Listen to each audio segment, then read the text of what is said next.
Casting Company. Aksyon Radio Philippines, Standard Time, alas 6 in punto. This time,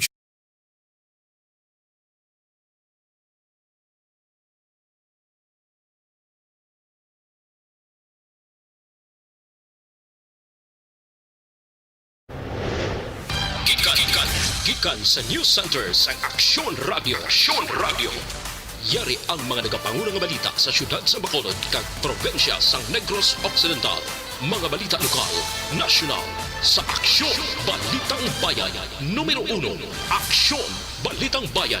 Numero 1, two-time kapisanan ng mga broadcasters. Golden Dove nominee for Best Provincial Newscast. Aksyon Balitang Bayan. Numero 1, Aksyon Balitang Bayan. Numero 1. Kagkaroon ang inyo News Team.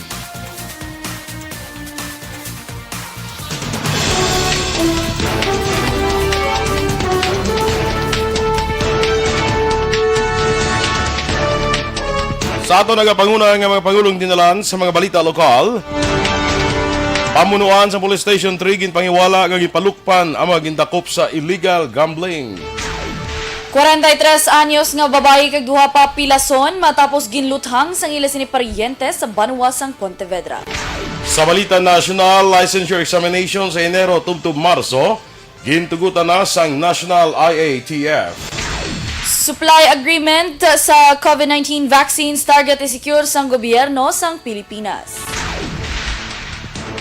Mayong aga Bacolod, mayong aga Bulugamahin sang Western Visayas. Karon nga adlaw Sabado, Enero 23, 2021. Ang inyong news team, Aksyon Eden Abos. kag Aksyon Boy Duran, ang mga balita lokal pagkatapos lamang sini.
Gutan ka.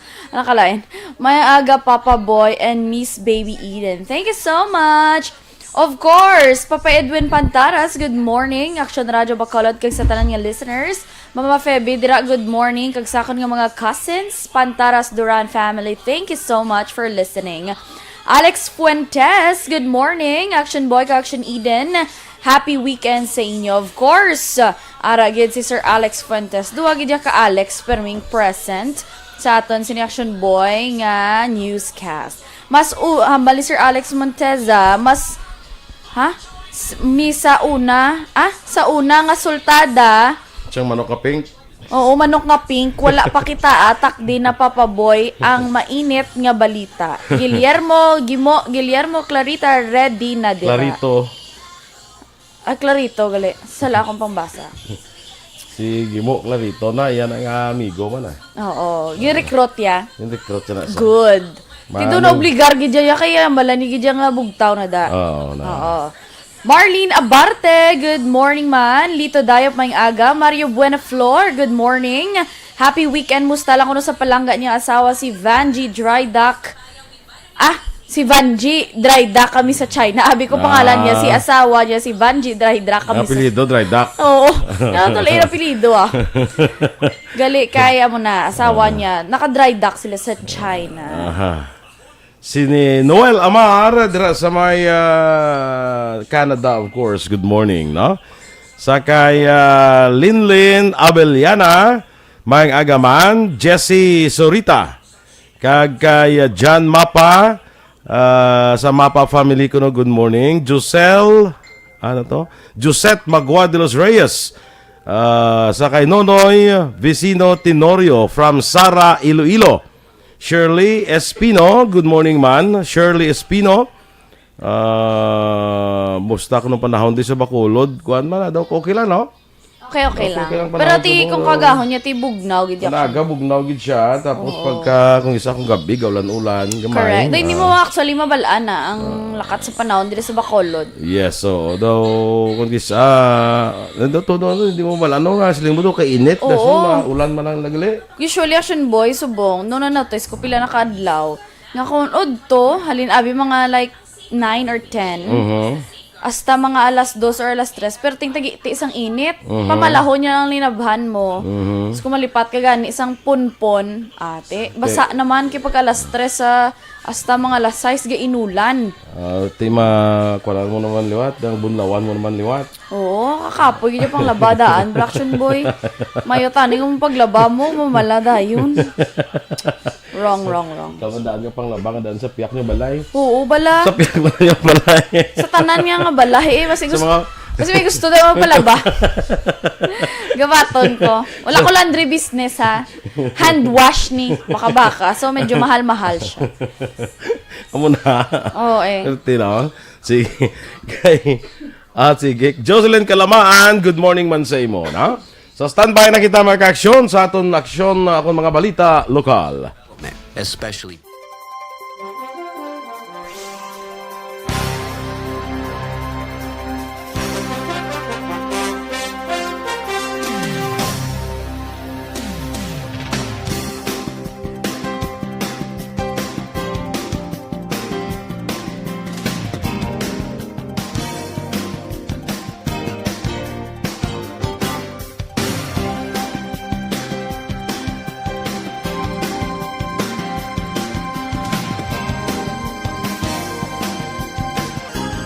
Uno.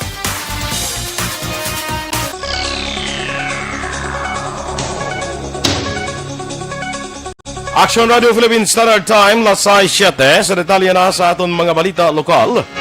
Ginpanghiwala sa pamunuan sa Police Station 3 ang aligasyon sang siyam ka persona ginaresto sa kaso nga illegal gambling santong Martes ang hapon sa Buri Road, Purok 13, Barangay Mandalagan, diri sa siyudad sa Bacolod. Una diri ginaligar nanday Richard Bonda kag walo pa ka kaupod sini. Agin palukpan sila ni Police Senior Master Sergeant Alan Belmin kag Police Staff Sergeant Paulo Angelo Kimson sa gipatigayon ang operasyon. Ginaligar man sa madadakpan nga ginkuha ang lakwarta kag wala nabutang sa blatter report. Depensa naman ni Police Station 3 Commander Major Richard Pajarito, wala sang kamaturan na akusasyon sang siyam ka persona nga ilan nadakpan nga nagahampang sang billiard sa nasambit nga lugar. Sunod kay Pajarito, handa ang kapulisan sa anuman nga investigasyon nga matabo sa nasambit nga insidente. Duga pa ni Pajarito, ginaksyonan na nila ang reklamo sa pila ka residente bangod sang gahod nga ginahimo sang mga nagahampang sang billiard. Patay naman ang 43 anyos nga babayi kag pilason ng duha kay banpa matapos ginluthang sang ila man lang paryente Huwebes ang gabi sa sitio Pantaw, Barangay Pandan, Banwa, sang Pontevedra. Ginkilala na patay kay Ana Onyas kag ang duha nga mga pilason ang mosanday Georgeline Linyagaw, 51 anyos kag Jesselino Duaban, 55 anyos.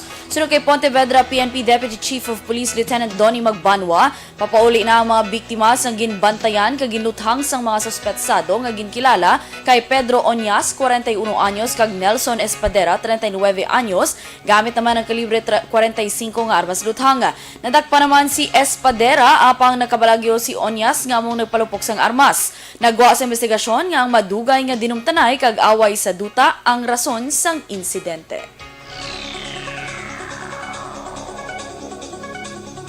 Base sir sa atong investigasyon sir no, habang ang tatlo ni sir papauli, so ginambangan daw si ini sir sang atong suspect na si Pedro ag iya ini gintero. So amo man ni ang nagresulta sa pagkamatay ni Ana. Tapos sir pag atong tabo, so dadali man ni palagyo ang suspect. Ang kabahin sa pagpahayag na sang DCOP sang Pontevedra Lieutenant Donnie Magbanwa. Nagapabilin sa San Carlos City Hospital ang isa ka 28 anyos nga kolektor sang lending company matapos hinluthang Huwebes ang gabi sa Greenville, Balas, Barangay Rizal, siyudad sang San Carlos. Ginkilala ang biktima kay Hermoso Cañete, kag residente sang Old Sagay sa siyudad sa Sagay. Sa pagpangusisan ni San Carlos Officer in Charge Lieutenant Colonel Arthur Bayan, nagadala sa motorsiklo ang biktima sang gulping tiro sa makatatlo ka beses sang wala makilala nga suspitsado. Nakaangkon sa pila sa likod si Kanyete kay sa karon, nagapadayon ng investigasyon sa kapulisan sa motibo kag identity sang suspect. Nagbaliskad kag nagbalabag naman sa dala ng isa ka 10-wheeler truck matapos naka-eksperyensya sang mechanical trouble. Las 11:45 sang aga Biyernes sa sitio si Alay, Barangay Bulata, Banwa, sang Kawayan.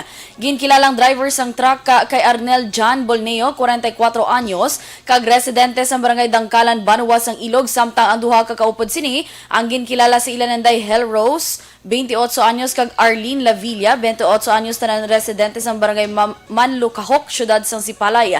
Sunod kay Kawayan PNP Traffic Investigator Corporal Mark Mabayag, wala man sa napilasan sa masakay apang tubtub subong, paday na ila pagtinguha nga makuha ang truck. Ang natabo nagresulta sa pagbugat naman sang trapiko sa dalanon. Nakumpiska naman ang balor 17,000 pesos sa ginasuspetsyohan Shabu sa ginatudlo drug pusher sa bypass operation nga gipatigan sa tung Huwebes ang gabi sa Purok Mahinang Panon sa Barangay Zone 4A sa siyudad Santa Lisay. Ginkilala na nakpan sa kay Mark John Jimenez, 27 anyos, sunod kay Talisay City PNP Commander Major Jigger Jimeno. Naaktuan si Jimenez nga nagabaligya sa illegal drugs. Nakuha kay Jimenez ang 5 ka sachet sa ginasuspetsuhan Shabu nga nagabugat sang 2.5 gramos. Sa karon preso na sa custodial facility sa Talisay PNP ining si Jimenez. Sa katapusan nga balita lokal, naglabot naman sa 22,603 ang kaso ng COVID-19 sa Pilipinas matapos ginanunsyo o kon sang Rion size matapos ginanunsyo sa DOH 6 ang 59 ka bag-o nga kaso. Nangunang probinsya sa Iloilo sa may madamong bag-o nga kaso nga may 19, ginsundan sa Aklan nga may 17, Iloilo City nga may 13, Negros Occidental nga may 6, Capiz nga may 3 kag Bacolod City nga may 1. Samtang 27 ang bag-o nga recoveries nga nagdala sa kabilugan nga 20,996 kag 3 ang bag-o nga napatay nga nagdala sa kabilugan nga 691. Yara naman sa 910 ang aktibo nga kaso sa COVID-19.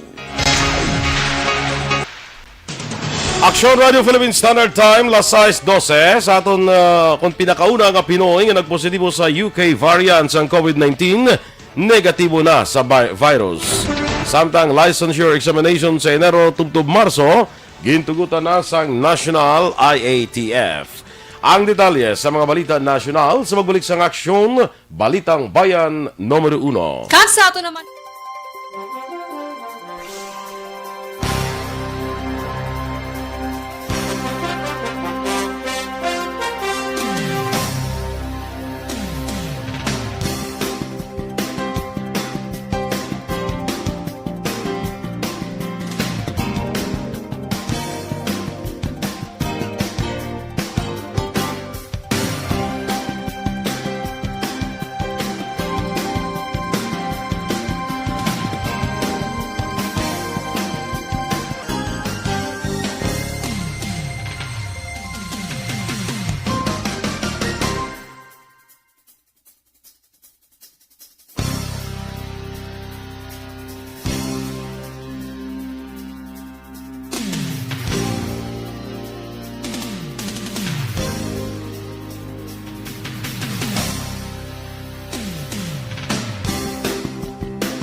Good morning na dira sa kay Josefa Cabrera, sa kay kumpare ko Glenn Santa Ana, dira sa siyudad Sambago. Good morning, pre.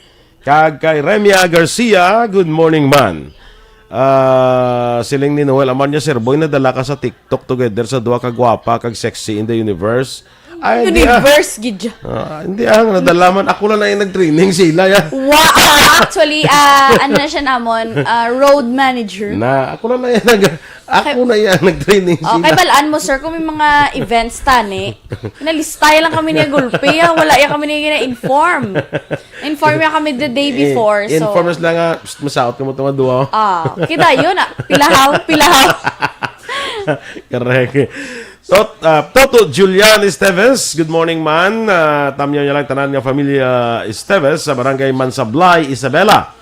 Kag sa asawa niya si Jane Codico, kag sa bata niya kasi Julian Codico Esteves. Watching from Blumentritt, Manila. No? May Blumentritt man sa Manila. Sa ato, hindi mo sa Morsha. Sa Morsha, oo. Dari nga barangay, dito daw street na to yan. Oo, correct. Maria Cecilia Pitong Lawson Malan, good morning man sa imo. Lisa Castellano Parungaw, sa tanan, watching from Cabanatuan City. Rochelle Turbela, kay Manjo Arnejo, Joval Trinidad. Sige, belated happy birthday ko, no? Better late than never. Better late than super late. Amo sa subong na siya. Amo na sa subong? Oo. Hindi na, better late than super late. Wala na tong better late than pregnant? Wala na to? Wala na to. Mga chimpo nyo pa to yan.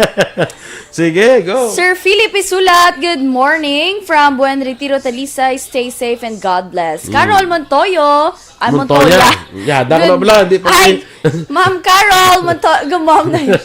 Good morning. Delilah Taylor. Good morning, man. Of course. Ma'am Vanessa Mayo. Yes. Hope you had a great birthday, Connection Boy. Na-surprise yung gapon kay Ma'am Van. Oo, paano ka na-surprise? Anong tsuras? Anong na-surprise? Nakakibot ko, ha? Amo gina? Amo gina ang tsura. Good. Si Jonathan Laga. Hindi ba habtan ko gidlaw? Oo. Nabtan ko si Jonathan. Pag swaka ko, kamang isa, Aksyon Boy, mare, ko, ha? Thank you again, Ma'am Vanessa Mayo. Perfect. Kay March 29 mo, charot lang. Joval Trinidad, Sir Aksyon Boy Macho, pag niya po, grabe ba? Madam Aksyon Cutie Pie, buperte. We're monitoring live from Cabancalan City with care. Salamat. Sige. Kay Emmy Esmeralda Dolido, good morning, man. Bali, Joval Trinidad, before I forget, advance happy Valentine's Day, everyone. Shadow ka advance ba? May Chinese New Year pa sa February 12. Shadow sa advance, pag-reach belated na. Oo. Wala gid sang santo. Sa nagligan para sa advance sa greeting sa akon mo. Oo. Pag din na wala sa ka-greet. Pagapon, wala. Belated na lang sa. Good. At least, kay Shake Chown Defensor. Good morning, pero may ko na watching live sa inyo diri sa Manapla and Gordon, kag Defensor family. Salamat. Yes. Noel Amar, Sir Boy, liog lang hambal kay Madam Eden, nga ang iya atar, very gore. Buyag. Antoinette Piliado, good morning kay Dodoy, kag Arlie Piliado, kag kay Melchu, kag Aplaha Sansawi, sang La Carlota from Canada. Thank you so much. Lily King, I love your TikTok, Connection Boy. Kita mo. Sa London na si Lily King. Oo, bongga. Kiss ala na ni Action Boy na pag-uwa yung mga talents. Benji Bernardes, good morning. Mga hidden talent na nga ginatago. Mga hidden talents. Dapat remains to be hidden. Subong niya, vulgar talent. Greet ni Benji Bernardes, pamilya Bernardes Doliosa, Juliana Roma, kag sa asawa niya si Maria Elena Bernardes, nga permigid nagapamati. Sige. Stella Villaluna, good morning mandra sa imo. Sige, standby kita ha sa aton mga balita national.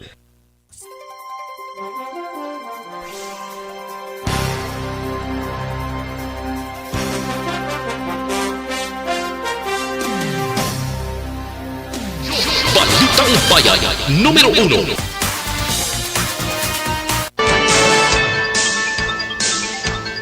Aksyon Radio Philippine Standard Time, las 6:20. Detalye na sa aton mga balita national.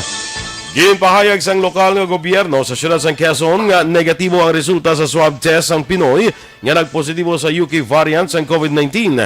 Sa statement, ginpahayag sang city government sang Quezon nga ginatugyan na sa mga doktor sa quarantine facility ang pag-assess sa pasyente kung bala i-discharge na sa pasilidad. Ginklaro lamang ang pasyente magapabilin nga ipaidalon sa health monitoring sa sulod sang duha ka semana.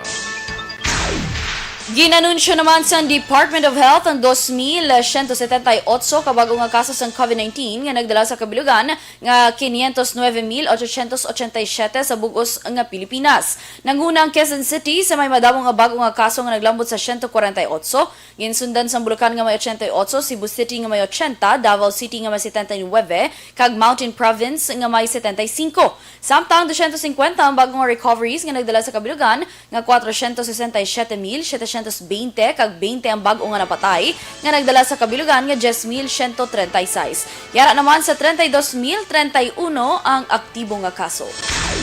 Target naman sa gobyerno sa Pilipinas nga makasecure sang tanan nga supply kung supply agreement antes matapos ang bulan sa Enero o kung sa una nga semana sa bulan sa Pebrero karon nga tuig. Inaangin palayag ni Vaccine Czar Carlito Galvez Jr. sa Senate hearing nga ginpatigawin may angot sa COVID-19 immunization program sa gobyerno. Ginpamangkot naman ni Senator Risa Hontiveros kung ipagwa sa publiko ang supply agreement kag bilang sabat. Ginpahayag ni Galvez nga kinahanglan may panugot sa manufacturers. Dunga man ni Galvez, magadepende sa pag-aproba sa emergency use authorization application sang vaccine makers ang pag-abot sang supply sang bakuna. Ginpahayag naman sa Department of Health nga dapat ikonsulta sa mga alkalde ang ipatuman nga paghalog sa age restrictions sa Manila kag iban pang lugar nga yara sa General Community Quarantine. Ginhimo sa DOH ang palayag matapos ginanunsyo sa Malacañang ang mga tawo edad na pulo ka tuig tubtob 65 anyos ang ginatugutan na nga makagwa sa lugar nga napaidalom sa Modified General Community Quarantine umpisa sa Pebrero 1, 2021. Magluwas sa Manila, mga lugar nga nakapaidalom sa GCQ tubtob sa katapusan nga bulan sang Enero, among Isabela, Santiago City, Batangas, Iloilo City, Tacloban City, Lanao del Sur, Iligan City, Davao del Norte, kag Davao City. Sa ibang panaton nga balita nasyonal, gintugutan na sa National Interagency Task Force ang licensure examination. Nga gintala na sa Enero tubtob Marso karon nga tuig. Ginmando naman sa Professional Regulations Commission nga ipasiguro ang full assistance para sa safe kag madelago nga examination kag dapat istrikto nga sundon ang health protocols. Sunod sa PRC, ang magapatigayon sa professional examination sa Enero tubtob Marso, amo ang mga architects, veterinarians, medical technologists, mga teachers, social workers, mga doktor kag geologists. Plano naman sa pila ka miyembro sang Kamara nga magpasar sa resolusyon nga nagapanawagan sa Department of National Defense nga respetuhon ang agreement sa University of the Philippines. Suno kaya nakalusugan Party List Representative Mike Defensor, ang resolusyon nagapangabay sa DND nga i-reconsider ang termination sang 1989 Accord nga nagadumili sa mga soldado kag pulis sa pagsulod sa campus sang UP nga wala sang notisya gikan sa universidad. Dugang pa ni Defensor lakip sa nag-upod sa inisyatibo mo sa Quezon City Representative Kit Belmonte kag Marikina City Representative Stella Kimbo. Sa naibaloan ang tatlo ang pareho man nga alumni sang UP. Wala malambot sa Commission on Elections ang target nga 4 ka milyon nga bago nga voter registrants. Ini ang ginanunsyo ni Commissioner Juan Guanzon sa Twitter post kahapon Biyernes. Suno kay Guanzon, ang COMELEC naka-record lamang sang 1,117,528 ka voter applicants tubtob sang Enero 14. Ginpadayon sang COMELEC ang voter registration sadtong Enero 4. Sa katapusan ng balita national, nagparehistro naman si Presidente Rodrigo Duterte sa Philippine Statistics Authority para sa National Identification System. Mismo sa Palasyo sa Malacañang, ginihimo ang pagparehistro sa Presidente. Base naman sa photo release ang Palasyo, makita nga ginkuhaan sang biometric information ng Presidente sa diin. Pagkatapos kuha, nag-thumbs up pa ini kalakip man sa nagparehistro amo sa Executive Secretary Salvador Medialdea kag Senator Bongo. Ginpermahan sa Presidente ang Republic Act 11055 ug Philippine Identification System Act sa adtong Agosto 2018. Tuyo sang layi nga makahimo sang single national ID ang kada Filipino kag resident aliens. Aksyon Radio Philippine Standard Time, Las 6:25. Good morning, Anay, sa kay Dina Decrepito sa barangay RSB. Sa kay, ano siya man, My Rose Gumban. My Rose? Hindi ko kita. Gumban. Good morning din sa imo. Sa kay Erwin Gonzalez, Pony Jolian. RCC Castor, best regards sa naka-pink ko na ka naka-yellow. Naka-pink ka ako naka-yellow. Ikaw na tanan? Daging pangitaw, paslawas mong yellow. Kasi unto ko wala. Dahil na magbato malabago. Sige, kay Alex Montes of course again. Sandra Baran. Happy listening, watching from Pontevedra. Si Sandra mo na siyang gambang nga ba si makaagito ko no. I-message siya kay may ihatag siya ko no sa aton. Wow. Yung dun sa agi. Depende sa Yung dun agi hatag nila. Ay, ito pa pati vedra ko bala. ay ikaw? Siyempre, aradang mga chicken wings. Chicken wings ni Shirley. Okay. Mario Bacau ko Irad. Kag kay Maria Fe Lobaton, good morning man. Maria Luisa Melos, kag Shabina Aquino, good morning. Sige, kita na naman kita karon sa duga naton nga mabalita sa Aksyon Balita Morning Edition. Hindi patihan naton mga balita diri sa Aksyon Balitang Bayan Numero 1. Standby na sa Aksyon Report, second portion. Pwede nyo sa Aksyon, Fred Salanga. Balikay kita sa Aksyon Balita Morning Edition. O pwede po sa inyo news team. Aksyon Eden Abos. Kag Aksyon Boy Duran. Una sa balita, una sa aksyon. Sa Bacolod Aksyon Radio.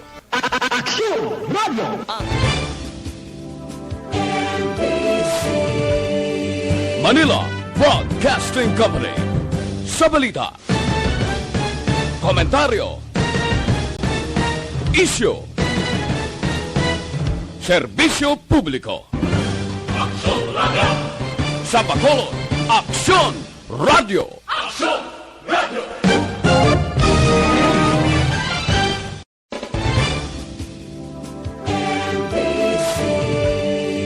Manila Broadcasting Company. Sa balita, komentaryo, issue, serbisyo publiko. Aksyon Radio. Sa Bacolod, Aksyon Radio. Aksyon Radio.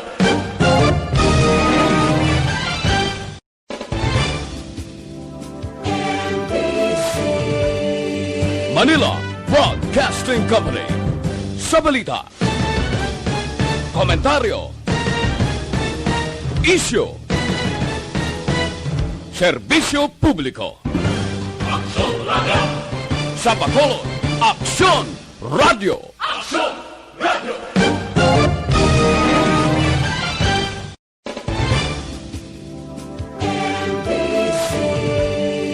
Manila Broadcasting Company. Sa balita, komentaryo, issue, serbisyo publiko. Aksyon Radio. Sa Bacolod, Aksyon Radio. Aksyon